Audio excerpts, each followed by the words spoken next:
하나님 아버지 은혜를 감사합니다. 귀한 아침을 주시고 기도로 하루를 시작하게 하심을 감사합니다. 먼저 주의 말씀을 듣기를 원합니다. 우리로 하여금 깨닫는 은혜가 있게 하옵소서. 예수님 이름으로 기도드립니다. 아멘. 찬송가 204장 하나님께 찬양드립니다. 주의 말씀 듣고서 준행하는 자는 반석 위에 터닫고 집을 지음 같아. 비가 오고 물나며 바람 부딪혀도 반석 위에 세운 집 무너지지 않네. 잘 짓고 잘 짓세, 우리 집 잘 짓세. 만세 반석 위에다 우리 집 잘 짓세. 주의 말씀 듣고도 행치 않는 자는 모래 위에 터닫고 집을 지음 같아. 비가 오고 물나며 바람 부딪힐 때 모래 위에 세운 집 크게 무너지네. 잘 짓고 잘 짓세, 우리 집 잘 짓세. 만세 반석 위에다 우리 집 잘 짓세. 세상 모든 사람들 집을 짓는 자니 반석 위가 아니면 모래 위에 짓네. 우리 구주 오셔서 지은 상을 줄 때 세운 공로 따라서 영영 상벌 주리. 잘 짓고 잘 짓세, 우리 집 잘 짓세. 만세 반석 위에다 우리 집 잘 짓세. 아멘. 하나님 말씀 누가복음 6장 39절 40절입니다. 다 같이 봉독하겠습니다. 또 비유로 말씀하시되 맹인이 맹인을 인도할 수 있느냐? 둘이 다 구덩이에 빠지지 아니하겠느냐? 제자가 그 선생보다 높지 못하나 무릇 온전하게 된 자는 그 선생과 같으리라. 아멘. 오늘 말씀에서 예수님께서 비유를 알려주셨습니다. 39절에 보시면 맹인이 맹인을 인도할 수 있느냐? 둘이 다 구덩이에 빠지지 아니하겠느냐라고 하셨습니다. 이 말은 어리석은 자가 무지한 자를 인도하면 안 된다라는 뜻입니다. 중세 성직자들이 면죄부를 팔았던 일이 있습니다. 면죄부를 사는 것이 구원의 방법인 것처럼 말을 하였지만 실제로 그것은 올바른 해법이 아니었죠. 사람들은 몰라서 성직자들에게 뜻을 물은 것인데 성직자들은 잘못된 답을 주면서 성직자들도 또 백성들도 전부 같이 죄를 짓도록 만들었던 것입니다. 어리석은 지도자 때문에 나라가 망한 사례는 역사 속에 굉장히 많이 있습니다. 백성이 지도자를 세운다는 것은 그 사람을 믿고 따르겠다라는 뜻인데 잘못 인도하면 그냥 한 시절이 어려운 것이 아니라 한 나라 자체가 패망해 버리는 그런 경우가 발생하는 것도 다 마찬가지입니다. 영적 지도자가 어리석으면 성도들을 옳은 길로 인도할 수 없습니다. 이단 사이비들 보면 굉장히 안타깝지 않습니까? 그 사람들 중에 자기들이 이단 사이비가 되겠다고 그 사람들의 교회로 나가고 이런 경우는 없지요. 다 신앙생활 잘 해보겠다고 나간 사람들인데 그 사람들을 이끌어주는 지도자가 사이비인 것입니다. 그래서 자기는 열심히 신앙생활을 한다고 평생을 하는데 알고 보면 영 엉뚱한 행동들을 하고 있는 것이죠. 이단 사이비까지는 아니더라도 우리나라에 보면 좀 특수성을 가진 이상한 교회들이 몇몇 있습니다. 이런 교회들은 뭐 방송국에서나 이렇게 찾아가면 폭행하는 것도 서슴지 않습니다. 여러분 상식적으로 예를 들어서 뭐 우리 교회에 무슨 문제가 있다라고 취재를 온다고 해서 여러분들이 몽둥이를 들고 나가서 그 사람들에게 폭력을 하거나 그렇게 가해를 하거나 하겠습니까? 교회 사람들은 상식적으로 그런 행동들을 잘 못합니다. 그런데 그런 것들을 할 수 있을 만큼 그 사람들의 마음가짐이 그렇게 돼 있는 상태라는 것이죠.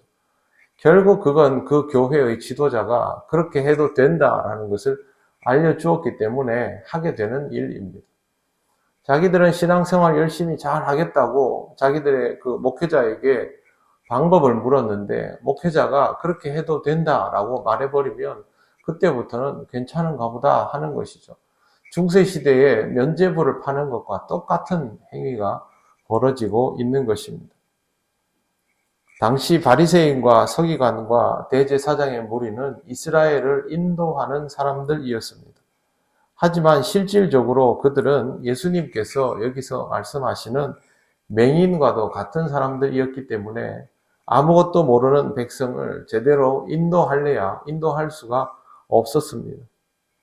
그럼에도 불구하고 그 시대에는 바리새인과 서기관과 제사장들이 이 민족을 이끌어가고 있었고 이런 방식이면 모두 구덩이에 빠지는 그런 경우가 될 것이라고 경고하여 주신 것입니다. 맹인이 맹인을 인도한다는 말은 그냥 생각해보면 그렇구나 라는 수준의 이야기가 아니라 한 사회가, 공동체가, 한 민족이 잘못된 길로 갈 수 있는 길은 이런 형식이다라는 것을 경고하여 준 것이고 신앙생활을 함에 있어서도 이끌어주는 영적 지도자를 잘못 만나면 이와 같은 경우에 처해진다라는 것을 지적하고 있는 것입니다. 스승이 올바라야 제자가 바른 길로 갈 수 있지 않습니까? 그 다음에 예수님 이어지는 말씀이 이겁니다. 40절에 보시면 제자가 그 선생보다 높지 못하나 무릇 온전하게 된 자는 그 선생과 같으리라. 이 개역 개정판은 읽어도 무슨 뜻인지를 이해가 잘 안 됩니다. 이건 공동번역을 제가 한번 읽어보겠습니다. 제자가 스승보다 더 높을 수는 없다. 제자는 다 배우고 나도 스승만큼밖에 되지 못한다. 입니다.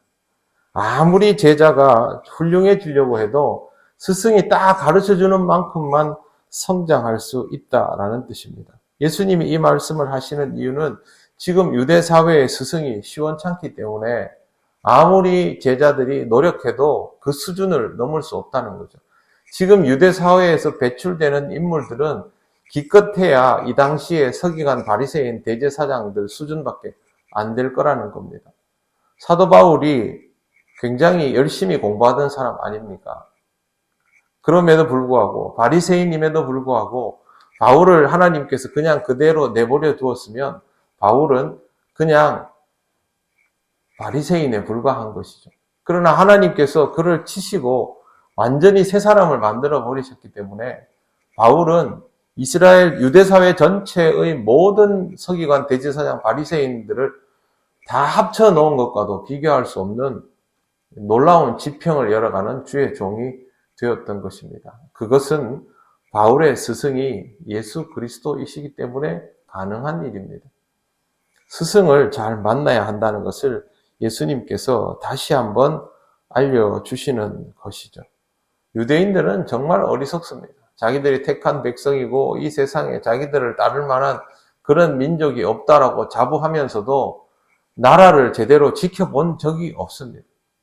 역사 속에서 유대인들의 나라는 오래 간 적도 없고 컸던 적도 없고 대단했던 적도 없습니다. 그럼에도 불구하고 이 민족이 가지고 있는 자기들 그 고유의 자질들은 정말 뛰어나죠. 지금도 이스라엘 사람들은 대단한 사람들입니다. 다 압니다. 그런데 이스라엘은 어떻습니까? 아직도 그들은 옛날 그 모습에서 특별히 달라진 게 하나도 없지 않습니다. 더 분명한 사실은 이 사람들에게는 아직도 구원의 문이 열리지 않았다는 것입니다. 예수님을 스승으로 맞이하지 않았기 때문에, 구원자로 맞이하지 않았기 때문에 이 사람들이 랍비를 두고 뭘 하고 아무리 해도 딱 거기까지입니다. 그래서 예수님께서 이 부분을 지적하여 주신 것이죠. 스승이 좋지 않으면 소용없습니다. 우리의 주님은 우리의 스승이시기도 합니다. 우리의 인생은 주님을 보고 주님께 배우고 주님께 닮아 나가야 하는 것이고, 이 땅에서의 삶도 주님의 가르침을 따라 나가는 과정 중에 있어야만 온전히 성장할 수 있습니다. 어리석음에 빠지지 않도록 주의하시기를 바랍니다.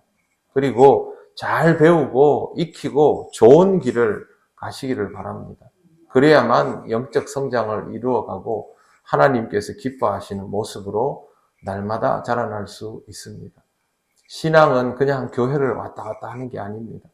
하나님을 만나고 주님의 가르침을 들으며 인생의 성장과 성숙을 경험하고 그것으로 다른 사람을 이롭게 하고 스스로도 복을 경험하는 것이 신앙의 내용이죠. 여러분의 삶에 이와 같은 신앙의 아름다운 성장과 성숙이 있으시기를 바랍니다. 기도드리겠습니다. 하나님 감사합니다. 하나님의 은혜로 우리가 믿는 자가 되었고 또 주님의 제자가 되게 한 것을 감사드립니다. 이 땅의 모습을 보며 사람들을 기준 삼아서 이 땅의 배움들에 취하지 않게 하시고 오직 주님을 따르며 주의 가르침을 받아 주의 제자로 살아가는 것을 기뻐하는 삶이 되게 하옵소서. 날씨가 많이 추워졌는데 하나님 우리 성도들의 건강을 지켜주시기를 원합니다. 추움과 어려움이 겹쳐지지 않게 하시고 모두 강건하게 이 하루를 주의 은혜 안에서 살아가게 하옵소서. 예수님 이름으로 기도드립니다. 아멘. 하늘에 계신 우리 아버지, 아버지의 이름을 거룩하게 하시며 아버지의 나라가 오게 하시며 아버지의 뜻이 하늘에서와 같이 땅에서도 이루어지게 하소서. 오늘 우리에게 일용할 양식을 주시고 우리가 우리에게 잘못한 사람을 용서하여 준 것 같이 우리 죄를 용서하여 주시고 우리를 시험에 빠지지 않게 하시고 악에서 구하소서. 나라와 권능과 영광이 영원히 아버지의 것입니다. 아멘.